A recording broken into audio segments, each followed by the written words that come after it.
But it's, again, it just tells the story of it's the evil and the ugliness of people's hearts these days is evident.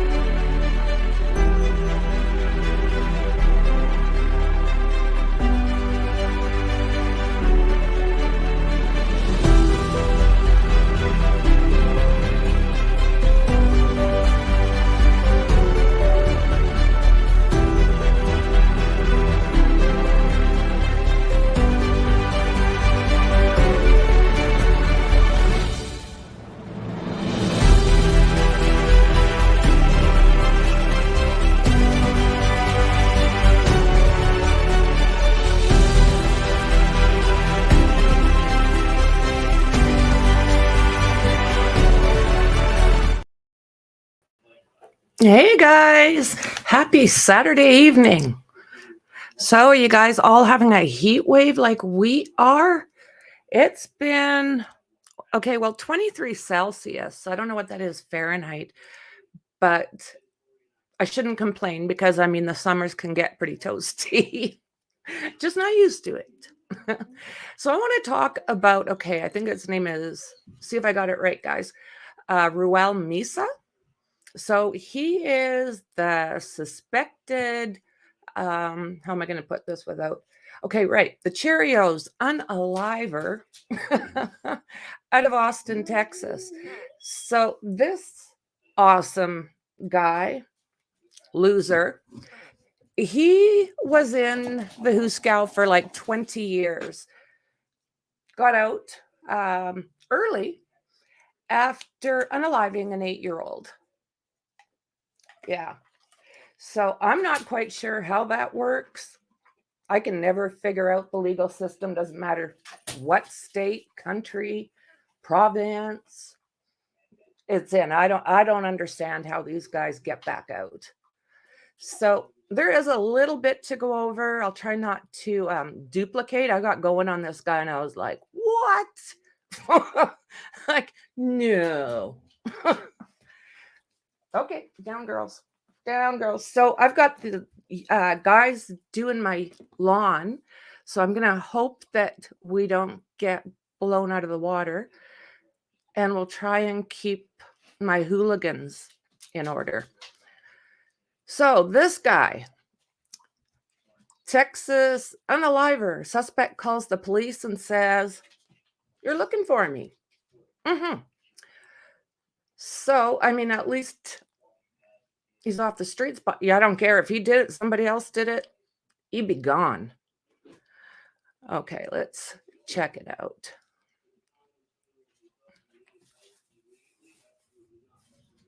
Oh, what's going on here? Mark, get set, go.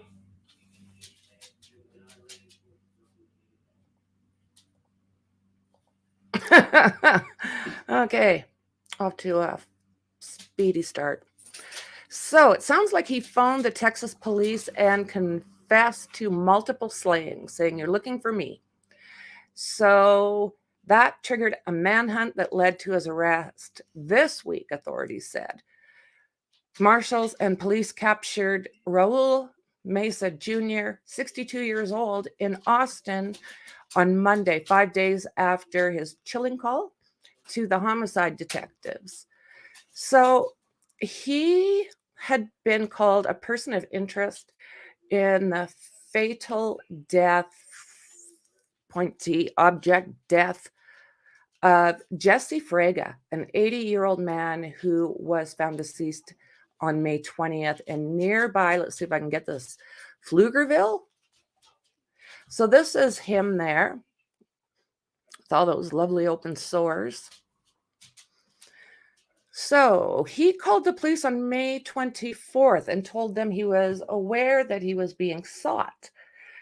The caller stated, "My name is Raul Meza and you're looking for me." He confessed to unaliving Frega, revealing details of the death not disclosed to the public before admitting to another homicide. He said, "I got out of prison in 2016. I ended up unaliving a lady soon afterwards. It was on Sarah Drive. Jail records did not indicate whether Meza had hired a lawyer or had a public defender assigned to him. So the 2019 of Gloria Lofton, 66, on Sarah Drive in Austin has been unsolved, but DNA from the crime scene matched Meza's, police said. So if he's telling them about these guys and he was in jail for attacking an 8-year-old, shouldn't it have been fairly easy to run DNA in all these other cases? Just a thought. Mexi, that'd be right up your alley. On frickin' real. So Meza had been known to stay in hotels close to Interstate 35 in and around Austin, and a fugitive task force arrested him at one of them on Monday evening. So he was considered armed and dangerous. He was, okay, and showing those kind of tendencies. Authorities found zip ties, duct tape, a flashlight, a .22 caliber pistol, and rounds. No. On Meza when he was arrested.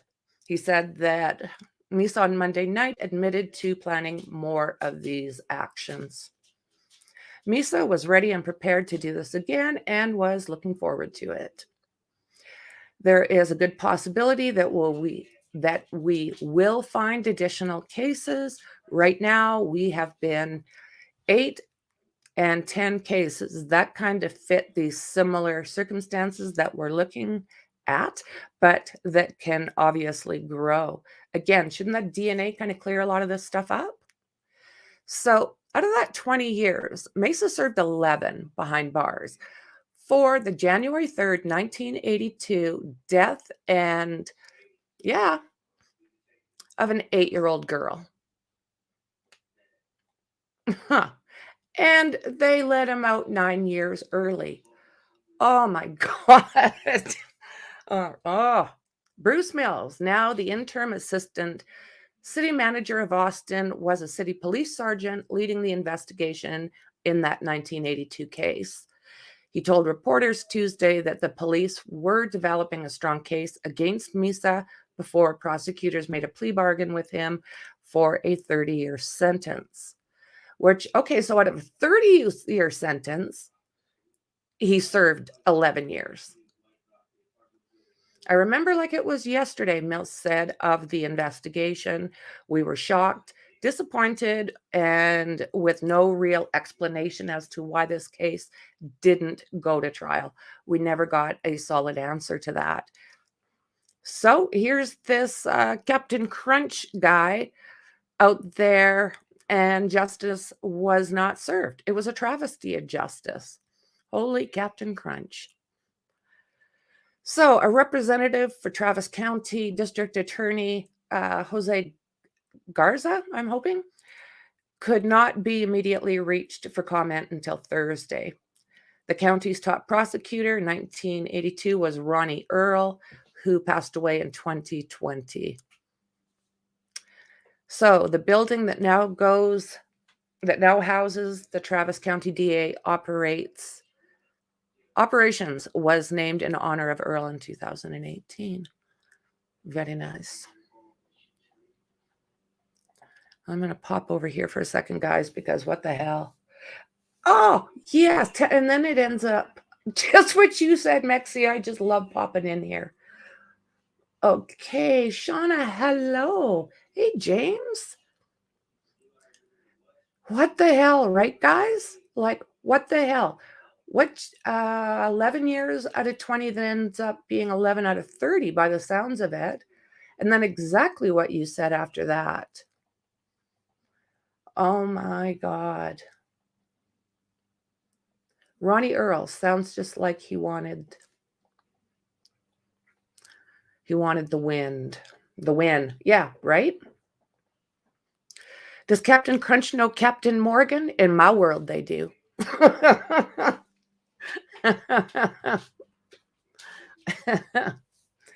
Yeah, that would be awesome. Because what the hell's going on here? Oh,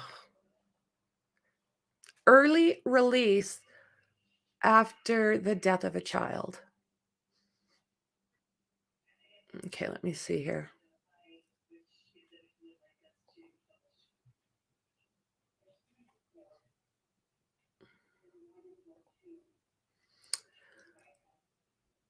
Okay, here we are. Things to know about Raul Meza, the suspected Captain Cruncher who once lived in San Antonio. Okay, let's start back here. Turn on the volume and see what we can learn. Confessed to multiple murders in Austin and a double murder in San Antonio is now being investigated again for 8 murders dating back to 1996. Camelia Juarez joins us in the newsroom right now. Camelia, Austin and San Antonio police are working together on this investigation. What do we know about Raul Meza's confession in all this? Steve, Myra, Austin police say Raul Meza actually called the Austin 311 number and said, quote, "I know you're looking for me." While on the phone, Meza confessed to killing his roommate, 80-year-old Jesse Fraga, and 66-year-old Gloria Lofton back in 2019.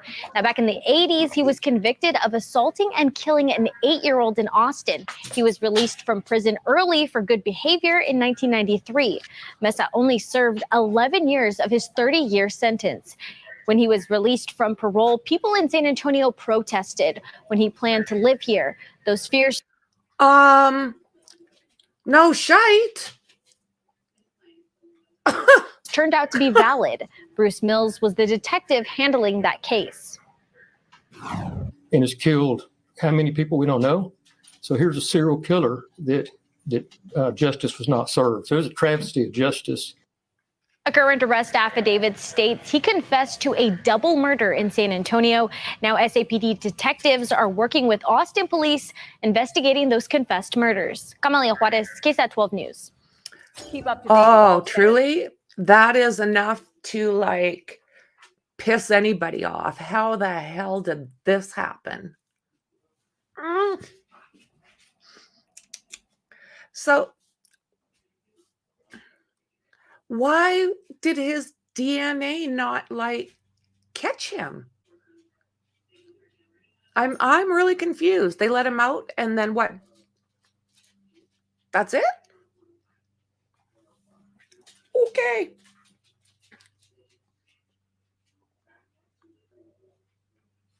Okay. So, the death of Kendra Page.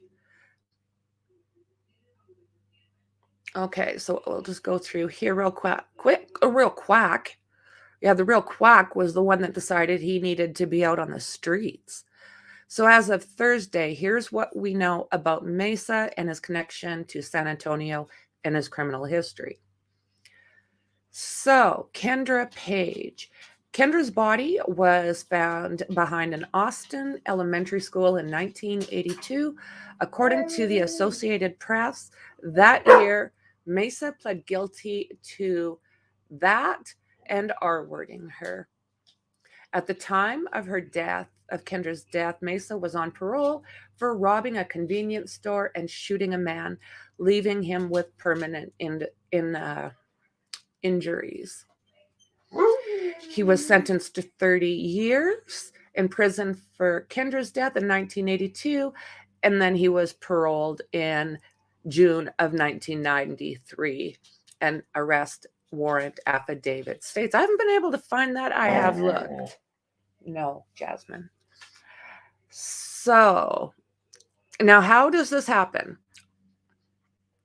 Was released with credit for time served and good behavior. Okay, so police in Pflugerville had listed Meza as a person of interest in the death of his roommate, Fraga. Officers found him dead on May 20th in his home at the 700 block of Campfire Trail as they conducted a wellness check. And they announced that Meza was a person of interest on May 23rd. The following day, just before 2 p.m., he called the Austin 311 number, which I'm assuming must be like 911. and was forwarded to the APD homicide department. When a homicide detective answered the phone, he said, "My name is Raul Meza, and I think you're looking for me." The detective then started to record the conversation and asked Meza to repeat his name. The affidavit said that Meza repeated his name again and spelled it out, and then began describing his lifetime and stints in prison. He said he left prison in 2016 and ended up unaliving a lady soon afterwards. He added that the death took place on Sarah Drive. So that is one of the ones we were just talking about. Meza says he believed the case was not investigated as homicide and was misidentified by police. Meza even claimed that he was promised 25% of the money the victim's nephew inherited. Meza then started to describe Frega's death. The affidavit states, police said he included details that had not been made public, although he was able to disclose those details.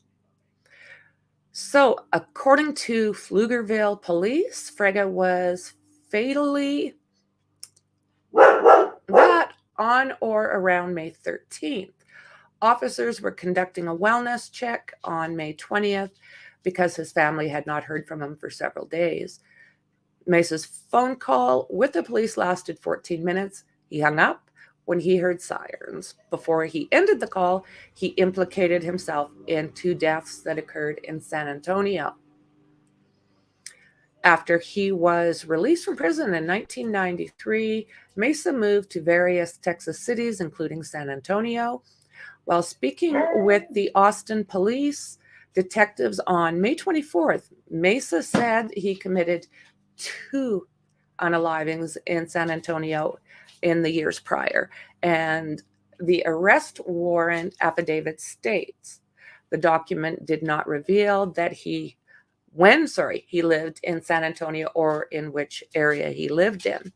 So what is San Antonio, like a fairly large city kind of broken into boroughs? I haven't been. So no further details about the dates of the alleged deaths or victims were released in the affidavit. Our SAPD homicide detectives are in communication with Austin PD and looking into the statements made by the suspect. SAPD and APD is the lead agency in the case, and no interviews will be provided. SAPD did not release any additional details. So they're saying that he also lived in El Paso, Wichita Falls, Mineral Wells, Sweetwater, Uvalde, and he was run out of all of them due to community protests. So it makes you kind of wonder what the hell is going on in those communities. After moving to Uvalde County, dog hair, with his grandparents, he was jailed again after his family said he had verbally abused them. So 2019, death of Gloria Lofton. So in this phone call that he made on May 24th, he did not name Lofton as a victim, but did state the street name where she was killed. And that was 4800 block of Sarah Drive in Austin. The affidavit states she was found in a bedroom, unclothed from the waist down, and with 2 shirts pulled above her head. The SA forensic exam compiled during her autopsy and DNA samples from her body matched Meza's DNA, the affidavit states. Austin police added that they previously responded to a disturbance call in the 4800 block of Sarah Drive in 2019, and Meza was documented in that report. The address on Sarah Drive was listed as his place of residence on his license until 2019. And then he changed it to the 700 block, oh my word, of Campfire Trail in Pflugerville. So his May 29th arrest, Pflugerville. Police said that he was arrested by the U.S. Marshals Service Lone Star Fugitive Task Force in North Austin on Memorial Day this year. When he was arrested, police say he was carrying a backpack carrying, as we just heard, zip ties, a flashlight, duct tape, and a .22 caliber with extra rounds. And once again, it's saying here that he said he was totally prepared to do this again and looking forward to it. So now 8 to 10 cold cases going back to 1996 are being investigated as possibly connected to Meza, and the number could rise. I would expect it to if they start running his DNA. Austin Police Department Detective Katie Connor said in a news conference Tuesday, she said there appeared to be no immediate connection between the victims in this case, but fit the circumstances and that they were looking into it. Loser.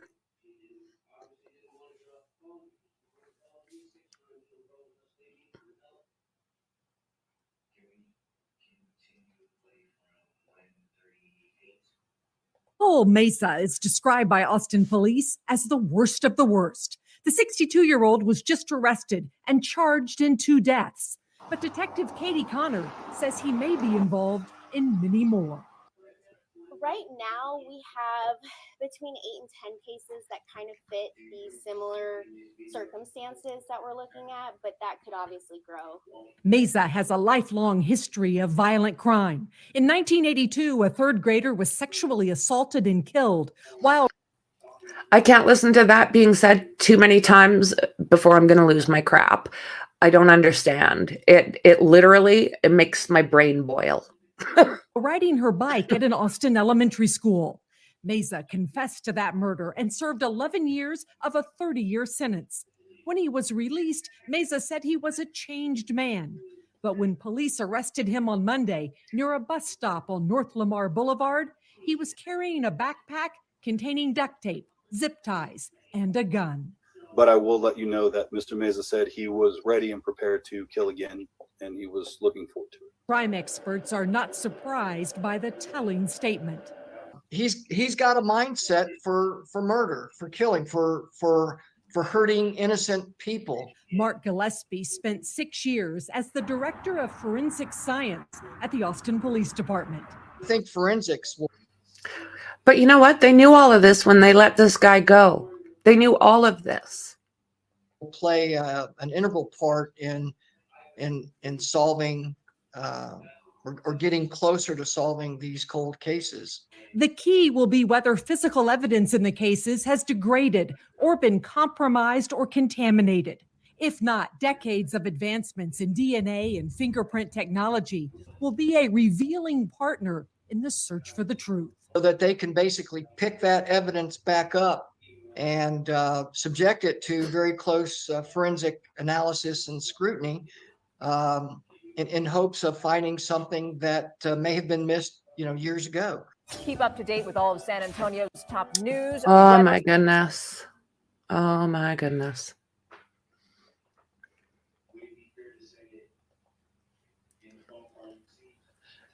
Oh, Lordy, Lordy.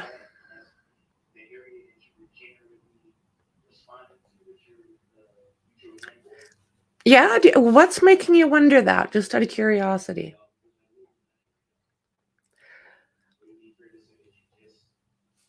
I'm just curious. Why is this guy confessing to all of this? To be famous? Very much could be, right? I'm kind of wondering if it's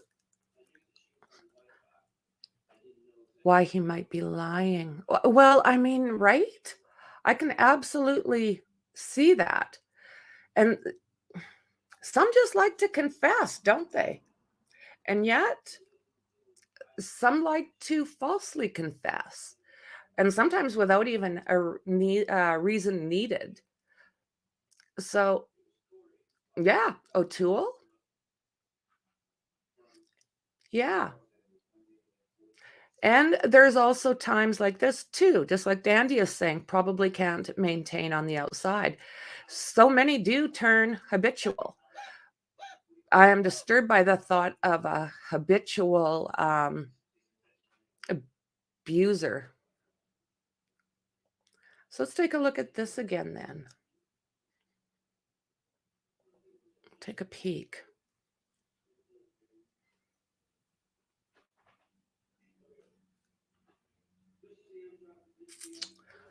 Alrighty. Still looking, guys.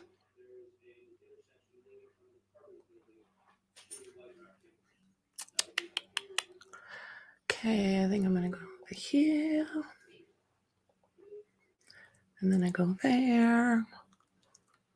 Just taking care of something, guys.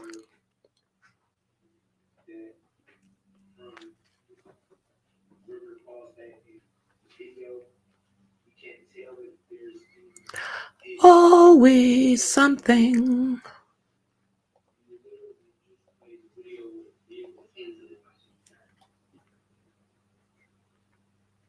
Surprising not. Okay.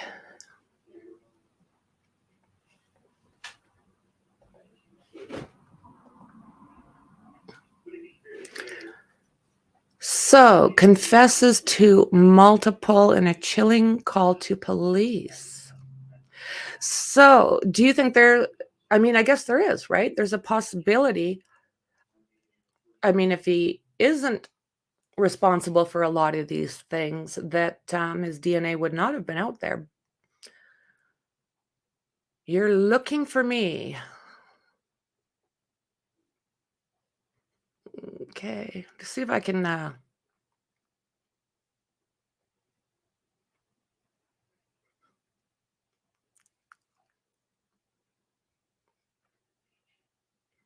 so we learned about Gloria. And there was DNA there.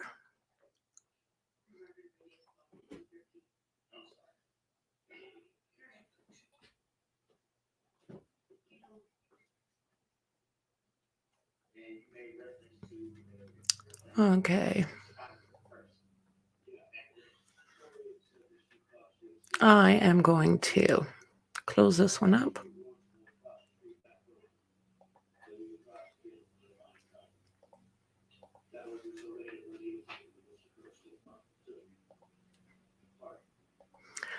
So, lawsuit shows how unalived man came to live with his alleged, oh my word. Okay. Default. And thank you for joining us here on KXAN. Back here at home, our top story tonight. KXAN investigators have learned how a convicted murderer came to live with a man he's now accused of killing. We're talking about Raul Meza, of course, convicted of the 1982 strangling of an 8-year-old. This week, police say he confessed to killing 4 people, including an 80-year-old Pflugerville man, Jesse Fraga. Now, KXAN investigators have learned that the state tried to block Meza from moving in with Fraga and his wife years ago. Avery Travis tells us why. Buried in a decade-old court record, a lawsuit tells the story of a couple trying to do good. Nobody else would take care of him. We want him out. We want him out. After hearing public pushback and protests about the release of convicted killer Raul Meza from prison, Jesse and Tilly Fraga began supporting him, inviting him to Bible studies, trying to get him a job and housing.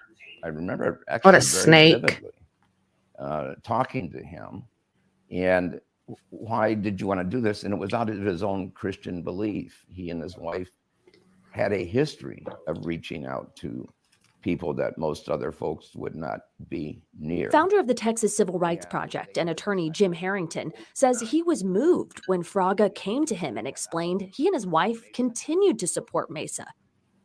Whoa. Come on.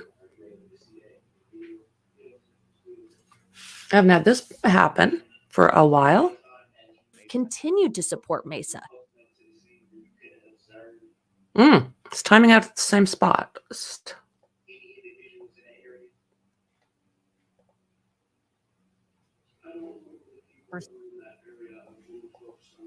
try this again. Time since the avoidance. Supporting him, inviting him to Bible studies, trying to get him a job and housing.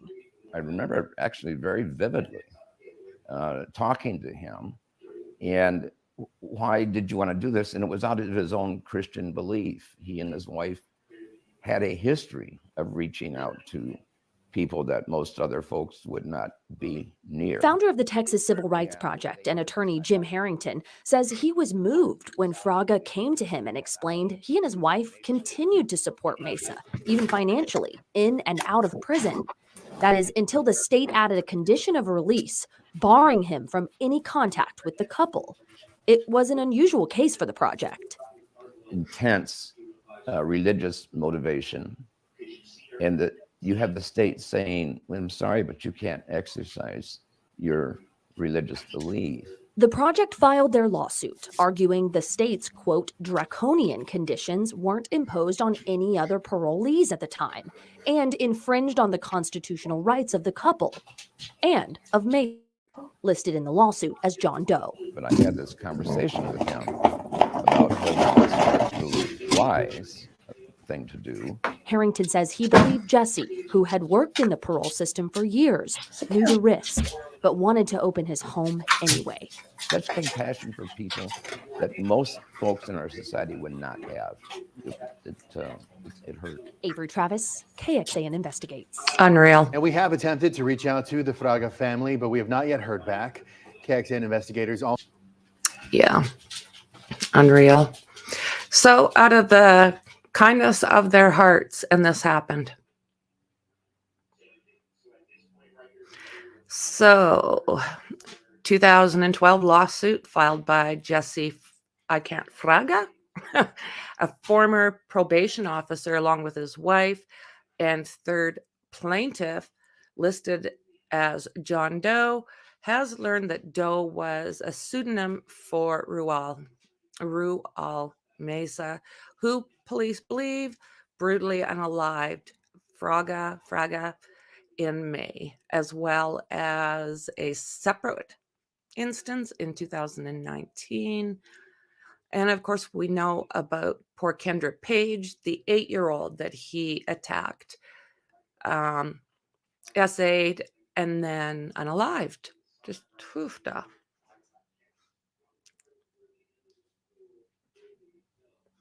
So during 8 years, Meza remained close with Fraga and his wife, who continued to support him with friendship, religious guidance, and encouragement. Meza was released from prison in 2002, but was most likely restricted to a Travis County jail in Del Valle. In 2010, the lawsuit states that the Fragas attempted to provide some money to Meza, and Fraga contended that the state imposed other restriction or condition of release. So yeah, I mean, they did this strictly to do as their faith tells them, to help others, to help other people when they are in dire straits, and to help lift them up. Well, that was a mistake, sadly.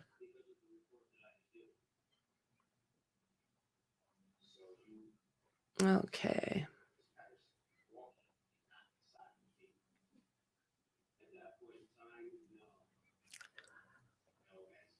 Close this one up. I'm kind of curious as to what I've pulled up here. Let me see.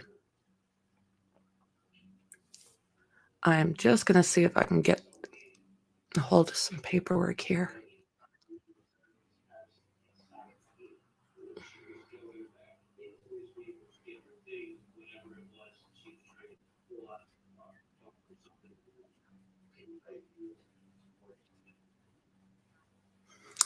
Okay, maybe.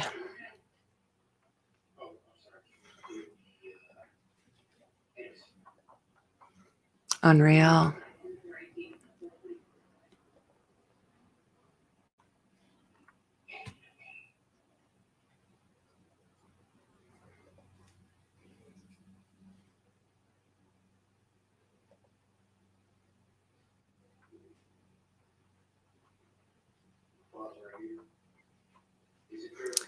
Okay, we're going to listen to this.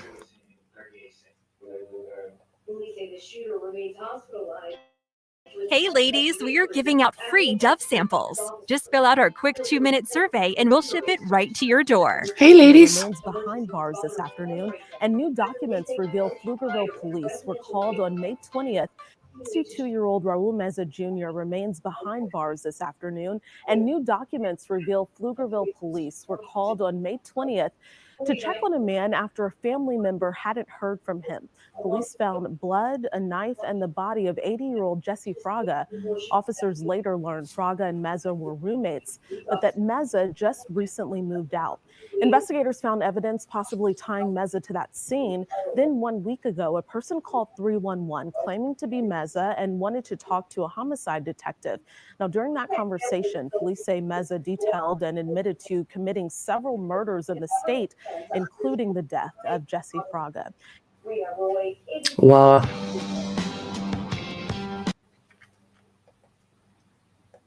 Unreal. Unreal.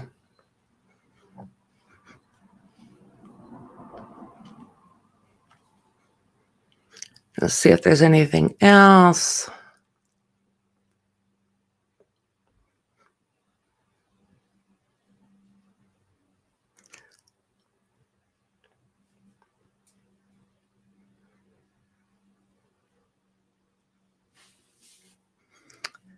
Oh my goodness.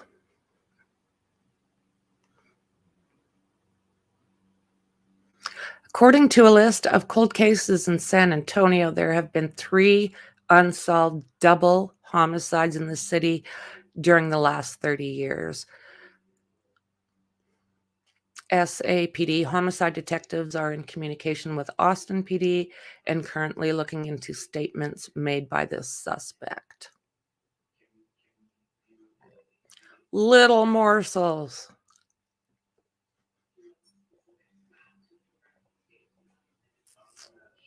Okay, let's see here.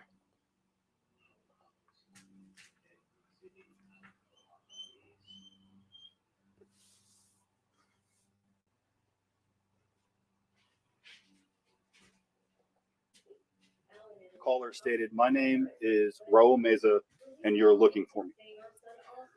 Meza then went on to detail his relationship with Jesse Fraga and detailed the manner in which he murdered Mr. Fraga, including details that had not yet been released to the public.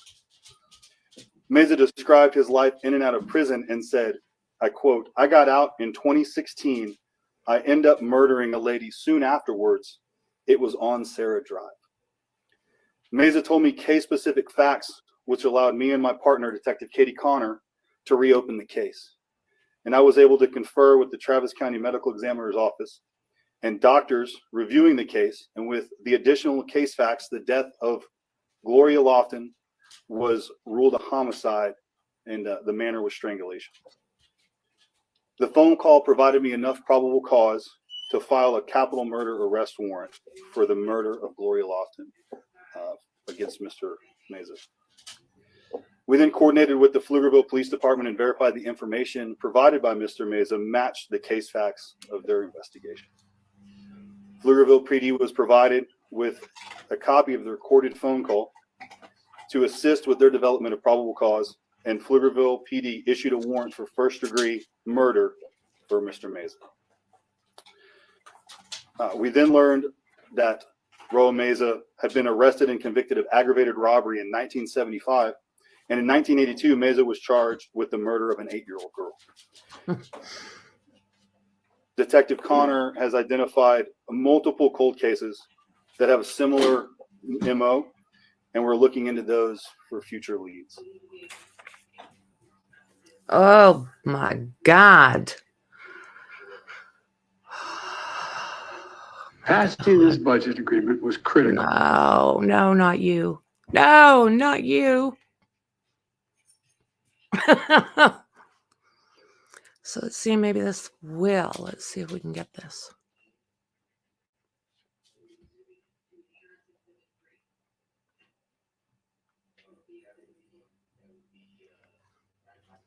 Okay, nope.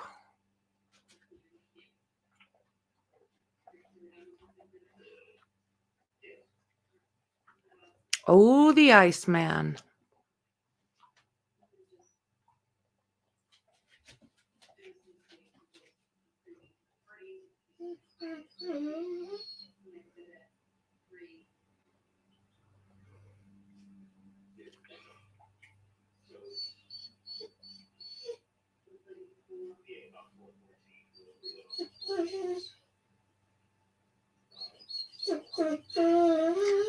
Sissy, sissy.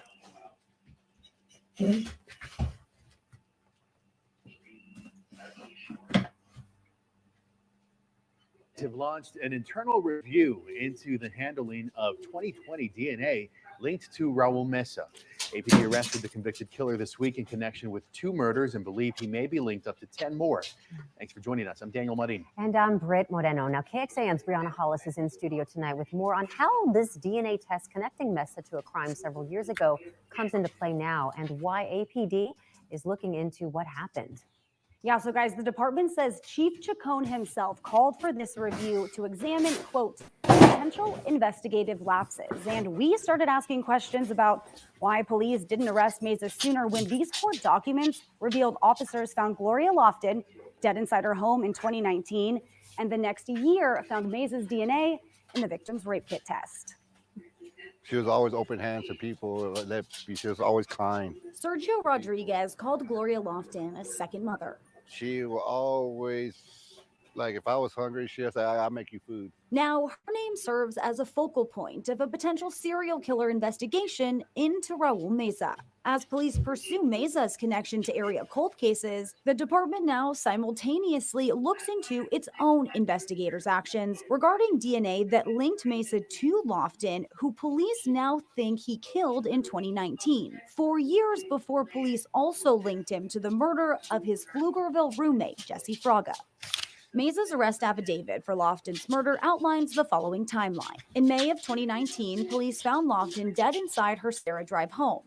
In July, the medical examiner's final report says based on what Lofton's body looked like, it's possible someone strangled her, but the official cause and manner of death was, quote, undetermined. In 2020, the DPS crime lab got a DNA match for Meza from Lofton's rape kit. Things go dark on the case from this point, based on the information we have right now, until police say last month, Meza called them, confessing to Fraga's and Lofton's murders. So you will need other evidence to go with the DNA in order to get proof beyond a reasonable doubt. Have specifically asked APD why investigators couldn't move forward with investigating Meza further in Lofton's death upon receiving that DNA sample. The department says it can't comment further because of that administrative review underway. According to APD general orders, forensics is supposed to notify investigators when there's a DNA hit on the case. If that case has been closed, investigators are supposed to reopen it and follow up. If it's still open, supervisors are supposed to make sure investigators know about that new DNA info. Britt, Daniel. All right, Brianna, thank you very much. And going in depth on this, we dove into our KXAN archives and found a 1993 interview with Meza. This was from when he was first released from prison after the murder of 8-year-old Kendra Page. Now, in that interview, he tried to convince the public that he was a changed man. There's nothing that I can do to change the past. I can only tell you that in my heart, I know that I will not willfully bring harm to anyone. Now, after getting out of prison, correction officials tried to relocate Meza to a handful of different Texas cities, but people protested after learning what he'd done. No doubt. Austin was no different. When he arrived at his mother's home here, he was greeted by demonstrators. Much fun. Yes, granted, he says he's changed. We don't know if he has changed. And if he has changed, we're not willing to put our children's lives at risk to find out. And despite the promise that Meza made, he ended up back in prison about a year after his release due to a parole violation. You can get continuing coverage. Having clear skin, it kind of is like a dream. You know, it's something almost seems out of reach.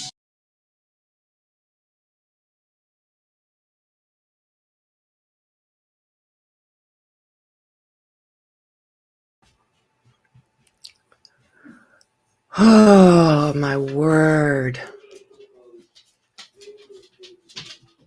How does this kind of thing happen?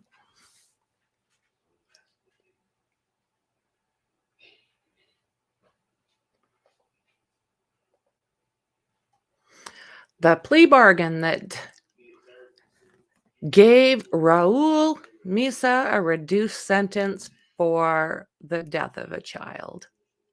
Okay, yeah, I'd like to hear this.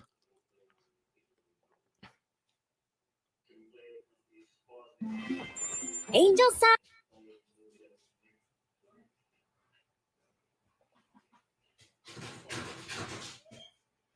Raul Meza's serious troubles with the law began here in 1975 at a former U-Totem convenience store in South Austin. During a robbery, Meza shot Derly Ramirez, the store clerk. He knelt me down, took 2 steps back, coldly took aim at my back and shot me. Meza was sentenced to 20 years in prison, but got out after serving only 4 years. While still on parole for that crime, Meza assaulted and murdered 8-year-old Kendra Page. He ambushed her as she rode her bicycle on an elementary school playground. But despite the severity of that crime and the fact that he had nearly killed a store clerk, he received a 30-year sentence for Kendra's murder. That's because the Travis County DA's office and Meza's defense team struck a deal for the 30 years rather than something more severe. At the time, prosecutors said they believed that there might not have been enough evidence against Meza to lead to a jury conviction. A 1982 interview with District Attorney Ronnie Earl. Our evidence. Sorry, guys, got to cut this off.